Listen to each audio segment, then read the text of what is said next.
চা দিয়ে কখনো মুরগির মাংস রান্না দেখেছেন? আর এতটা সুস্বাদু, মজাদার, লোভনীয়।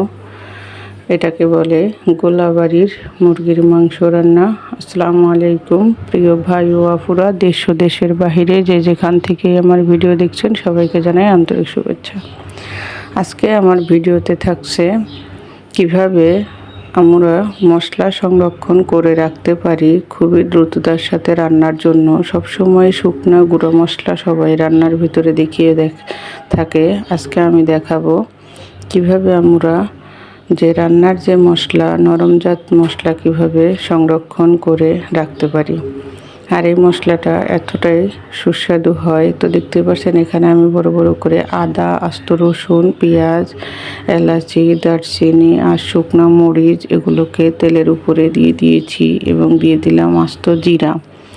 আর এই মশলাটা যে বড় বড় হোটেলে আমরা গেলে খাবারের অর্ডার দিই তখন রান্না করে দেয় ওনাদের এই মশলাটা রেডি থাকে।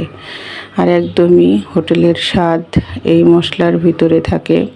আপনারা চাইলে ঘরেও বানিয়ে রাখতে পারেন। আমি ঠিকই এভাবে অনেক সময় মশলা ঘরে বানিয়ে রাখি। অনেক নাস্তা রেসিপি বলেন, মেহমান আসলে খুবই দ্রুত যেন রান্না করতে পারি সেই জন্য। তো এভাবে কিছুক্ষণ তেলে ভেজে নেওয়ার পরে, অতিরিক্ত ভাজতে হবে না, কিছুক্ষণ ভেজে নেওয়ার পরে আপনি যদি সংরক্ষণ করতে চান তাহলে এভাবে বেশি করে সব মশলা দিতে হবে। আর বেশি আকারে দিলে আপনি অনেক দিন ব্যবহার করতে পারবেন। যেমন আমি হলুদের গুঁড়া, মরিচের গুঁড়া, লবণটা অবশ্যই দিবেন স্বাদটাকে ঠিক রাখার জন্য। দিয়ে আমি এভাবে তেলের উপরে ভেজে নিলাম। আর এটাতে পানি দেওয়া যাবে না, তেলটা একটু দিয়ে আগে ভাজতে হবে, তাহলে কালারটা সুন্দর আসবে। আর এটা দিয়ে মুরগির মাংস রান্না করলে কালারটা এত সুন্দর হয়, দেখতেই পাচ্ছেন আমার মশলাটার কালারটা। আর আমি অল্প একটু পানি দিয়ে দিয়েছিলাম যেন মশলাটা কষানো হয় এবং একটু সিদ্ধ হয়। অতিরিক্ত পানি দেওয়া যাবে না, যেন মশলার যে একটা কাঁচা ভাব থাকে সেটা যেন চলে যায়। এইটা আমি কষানোর পরে দিয়ে দিলাম 22 পদ মশলা। এখানে আপনি যে ধরনের মশলাগুলো দিয়ে মাংস রান্না করেন বা মাছ, যে কোনো কিছুই বলেন, এটাকে পাঙ্গাস মাছ, তারপরে মাগুর মাছ, সব কিছু রান্না করে খেতে পারবেন। এগুলো সব একসাথে দিয়ে আমি দিয়ে দিলাম এখন মুরগির মাংসর মশলা। আমরা বাজার থেকে কিনে আনি রাঁধুনি মুরগির মাংসের মশলা, গরুর মাংসের মশলা বলি, আসলে মশলা সবই একই থাকে, শুধু প্যাকেটটা আলাদা করে নামটা আলাদা দিয়ে। কারণ প্যাকেট দেখলে আমরা বুঝতে পারি এটা মুরগি, আসলে মশলা তো সবই একই। আমরা যত প্রকারের রান্নাই খাই না কেন, শুধু হলুদটা যদি না দেন তাহলেই অন্যরকম হয়ে যায়।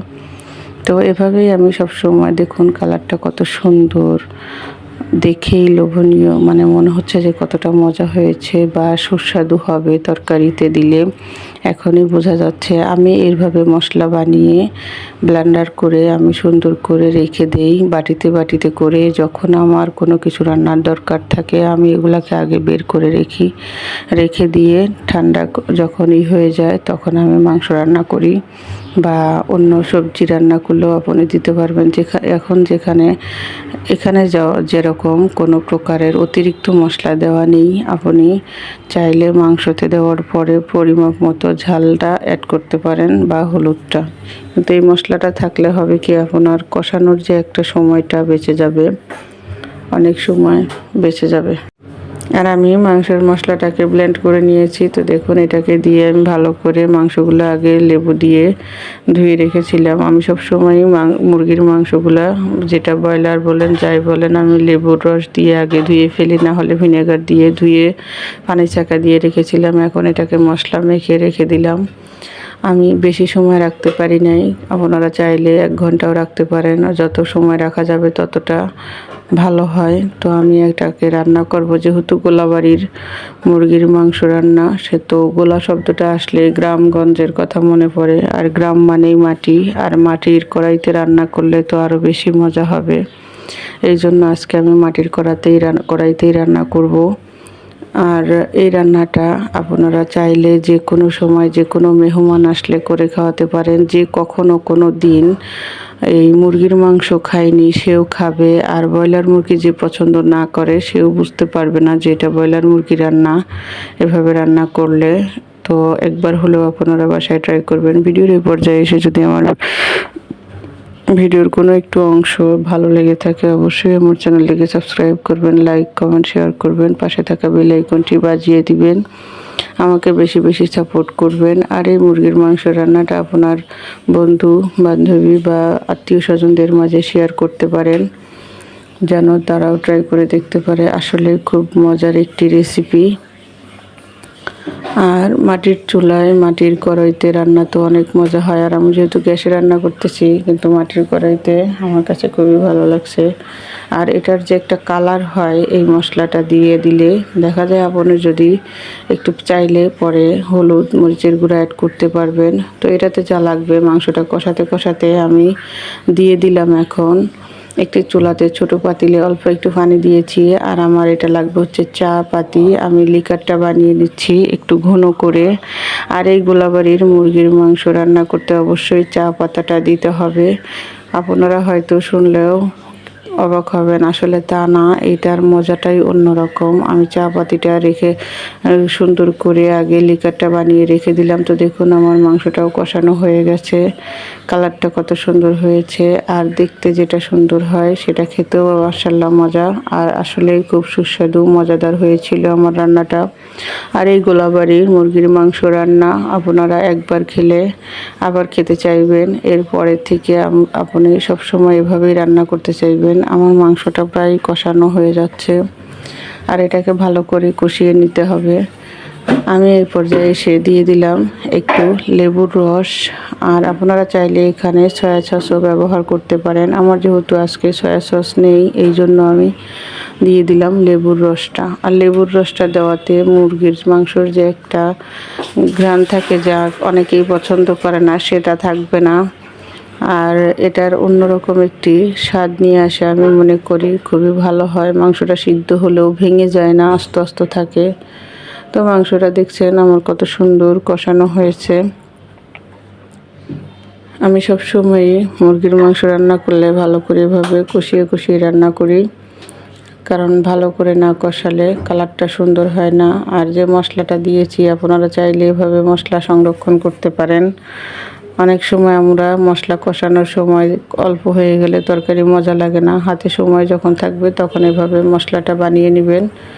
আমি এভাবে বানিয়ে রেখে দেই বাটি বাটি করে।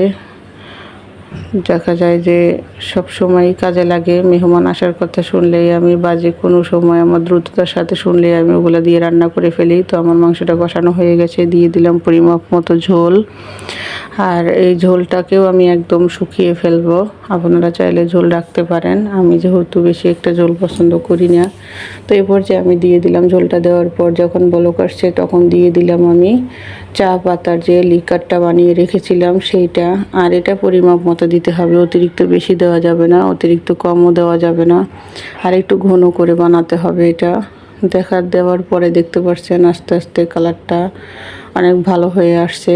আর আপনি বুঝতে পারবেন না যে এটার ভিতরে চা পাতা অ্যাড করেছেন, কিন্তু এটার সুস্বাদুটা মজাটা আপনার মুখে লেগে থাকবে, খেতেই মন চাবে শুধু। আমি এর আগে অনেকবার আমার চ্যানেলে আছে, আমি এটা দিয়েছিলাম শুরুতে, কিন্তু এখন অনেক দিন হয়ে গেছে জন্য আবারও আপনাদের সাথে শেয়ার করলাম নতুন বন্ধুদের জন্য। তো দেখুন মাশাআল্লাহ আমার তরকারিটা প্রায় হয়ে আসছে। এ পর্যায়ে আপনি অবশ্যই চেষ্টা করবেন জালটাকে একটু কমিয়ে দেওয়ার, কারণ জালটা একটু কমিয়ে দিয়ে আপনি যদি জাল দেন তাহলে বেশি ভালো হবে, মশলাটা ঢুকবে আর এই মাংসটা ভেঙে যাবে না, আস্তে আস্তে থাকবে। যেহেতু আমি লেবুর রস অ্যাড করেছি, তো দেখুন আমি এভাবে শুকিয়ে ফেলেছি একদমই। ঝোলটা আমি রাখবো না, আর মাটির কড়াইটা অনেক গরম থাকে, এটা আর কিছুক্ষণ থাকলে আরও সুন্দর শুকিয়ে যাবে। এভাবে রান্না করে আপনি অল্পতেই পরিবারের সবাই খেয়ে ফেলতে পারবেন। তো মাশাআল্লাহ আমার রান্নাটা হয়ে গেছে। কার কাছে আমার রান্না ভালো লেগেছে সবাই আমার চ্যানেলটিকে সাবস্ক্রাইব করবেন, লাইক কমেন্ট শেয়ার করবেন। আর আমার আগামীতে কী ধরনের ভিডিও দেখতে চান আমার চ্যানেলে আমাকে একটু কমেন্ট করে জানাবেন। আপনারা আমার জন্য বেশি বেশি দোয়া করবেন, আমিও ইনশাআল্লাহ আপনাদের জন্য দোয়া করি। সবাই ভালো থাকবেন, আল্লাহ হাফেজ।